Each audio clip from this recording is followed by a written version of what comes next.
सोमपूर नावाचे एक छोटेसे आणि सुंदर असे गाव असते.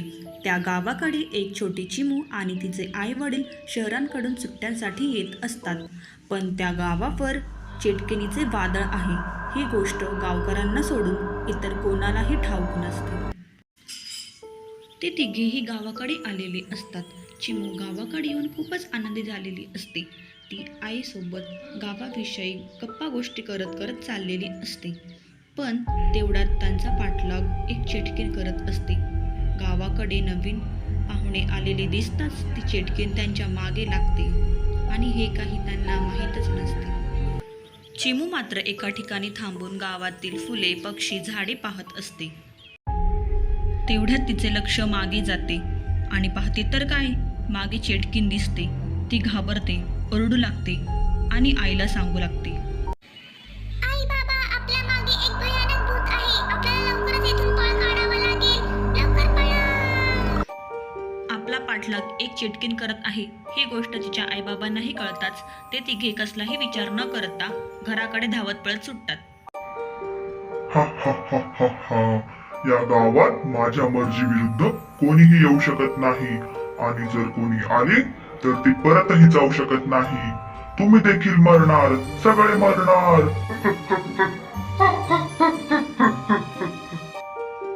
ते तिघेही घाबरत धावत पळत त्यांच्या काकांच्या घरी येतात आणि घडलेला सर्व प्रकार त्यांना सांगू लागतात. दादा, मला माफ कर. मला सर्व काही हकीकत माहीत आहे, पण मला माहीत असूनही मी तुला काही सांगू शकलो नाही, कारण मी हतबल झालो होतो. कारण त्या चेटकिणीने या गावातील गावकऱ्यांना बजावून ठेवले आहे की जर कोणी तिची सत्य गावाबाहेर जाऊ दिली तर त्या घरातल्या लोकांना ती मारून टाकेल. अरे श्याम, पण हे अचानक कसे काय घडले? आधी तर सर्व काही गावात ठीकठाक होते, मग हे चिटकिणीचे सावट. आज माझ्या चिमूने पाहिले नसते तर आम्हा तिघांचाही जीव धोक्यात पडला असता. श्याम, जी काही हकीकत आहे ती आम्हाला खरी सांग. दादा, आपली चिमू खरंच फार हुशार आहे, पण सर्वात जास्त धोका हा तिच्या जीवाला आहे. कारण चिमू, कसे काय? दादा, सत्य तर काय आहे प्लीज आम्हाला सांगा. मला तिची फारच काळजी वाटते आता. त्या गावात एक अत्यंत गरीब कुटुंब होते. त्या बाईचा नवरा सुद्धा देवाघरी गेला होता आणि तिच्या एकुलत्या एक मुलाला ती एकटी सांभाळत होती. एके दिवशी तो फारच आजारी पडला आणि त्याचे उपचार करायला सुद्धा तिच्याकडे पैसे नव्हते. तिने सगळ्यांकडे ओरडून मदत मागितली, पण कोणीही तिच्या मदतीस आले नाही. शेवटी त्याने जीव सोडला आणि या धक्क्यात तिने स्वतःचा जीव द्यायचे ठरवले. पण जाताना मात्र तिने मुलासाठी बदला घ्यायची ठरवली आणि नदीत उडी मारली. तिने जीव दिला. ती म्हणाली, या गावात जन्मणाऱ्या आणि लहान असलेल्या मुलांना मी दर अमावस्येच्या रात्री बळी देऊन माझा बदला पूर्ण करणार. आणि तिने आतापर्यंत बऱ्याचशा लहान मुलांचा बळी दिला आहे. श्याम, पण यावर काहीतरी उपाय पण असेल ना? हो, या गावात एक तांत्रिक आहे. तो फारच लालची आहे. त्याला चिटकिणीला मारण्याचा उपाय नक्कीच माहीत असणार. त्याला लालच दाखवून आपल्याला तो उपाय काढून घ्यायला हवा. मी माझ्या चिमूसाठी काहीही करायला तयार आहे. आपण आजच त्या तांत्रिकाकडे जाऊया. त्या दिवशी चिमू, तिचे वडील आणि श्याम तांत्रिकाकडे जातात. बाबा, आम्ही तुमच्याकडे काहीतरी मदत मागायला आलो आहोत. बोल बाळा, मी तुझी काय मदत करू आणि मदतीच्या बदल्यात मला दक्षिणा हवी आहे हे लक्षात ठेवा. हो बाबा, मी हवी ती दक्षिणा द्यायला तयार आहे आणि खूप पैसे सुद्धा. फक्त तुम्ही या गावावर असलेले चेटकिणीचे सावट कसे दूर करता येईल यावर काही उपाय सांगा, कारण आमच्या मुलीचे प्राण धोक्यात आहे. ठीक आहे, आजच अमावस्येची रात्र आहे, त्यामुळे चिटकीण नक्कीच आज एका तरी लहान बालकाचा बळी देणार. त्यामुळे आपल्याला आजच त्या चिटकिणीला संपवावे लागेल आणि हे काम एका लहान मुलाकडूनच करावे लागेल.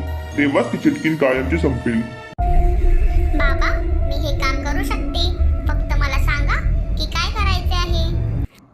नाही चिमू बाळा, आम्ही तुझे प्राण धोक्यात नाही घालू शकत. श्याम, माझी चिमू किती बहादूर आहे हे तुला माहीतच आहे ना. ती हे काम नक्कीच पूर्ण करेल. फक्त चिमू बाळा, तुला तुझी काळजी घ्यावी लागेल. हो बाबा, तुम्ही काहीही काळजी करू नका. मी स्वतःची काळजी नक्कीच घेईन.